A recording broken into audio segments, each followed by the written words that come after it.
Para sa workshop ni Direk Joey, lumipat ang mga scholars sa panibagong classroom. I'm gonna play a game with you guys.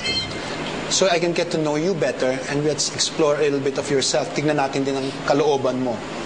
Para sa session na ito, bubunot ang ating mga scholars ng mga cards at kinakailangan nilang tapusin ang mga phrase na nakasulat dito. Namimiss ko din yung mga kaaway ko kasi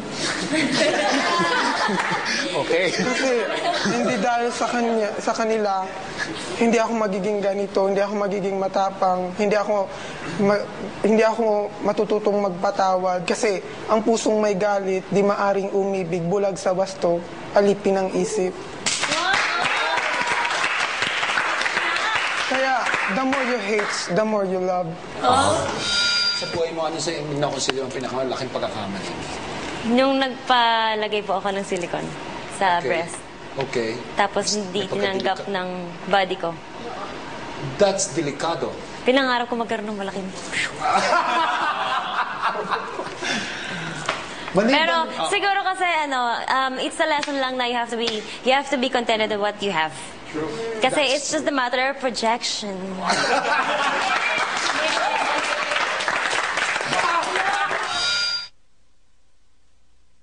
Ready!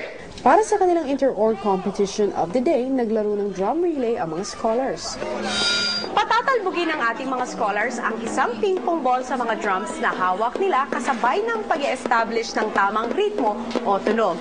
Dapat ay ma-shoot nila ito sa isang fishbowl na hawak ng isang scholar at kung sino man ang mananalo sa relay na ito ay makakatanggap ng masahe sa spa.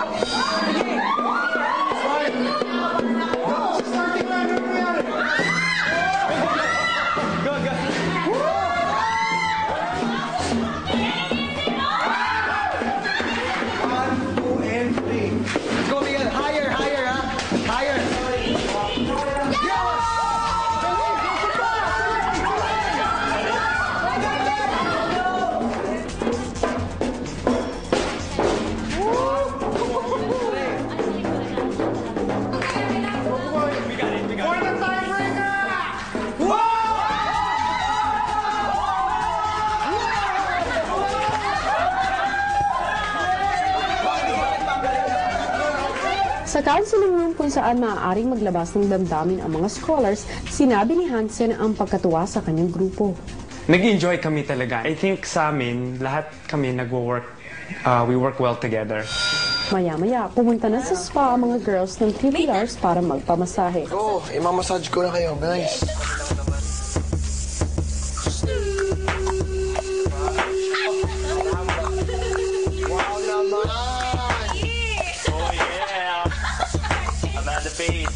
Yeah, oh my God, I'm feeling Christina. It's so cool. Can I touch? Whoa! Oh my God! Oh, ouch! It's so hot. Max naman. Why compliment yan? Yeah! Oh, I'm getting massage right here. Labo eh.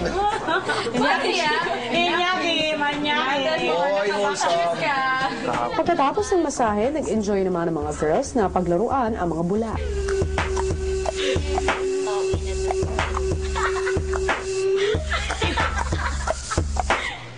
Maya-maya, bumalik ang mga boys para tugtugan naman ang mga girls.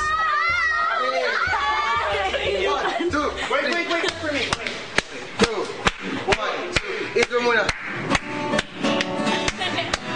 Welcome to Pangaya.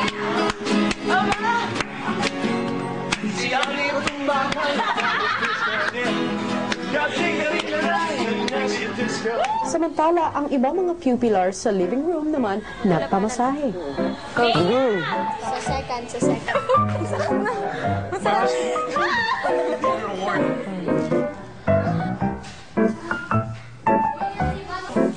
Bugoy, ba't Ang tigas na ulo ni Bugoy parang buko. Oh, tinan mo. Pati mukha buko-buko. Tinan mo.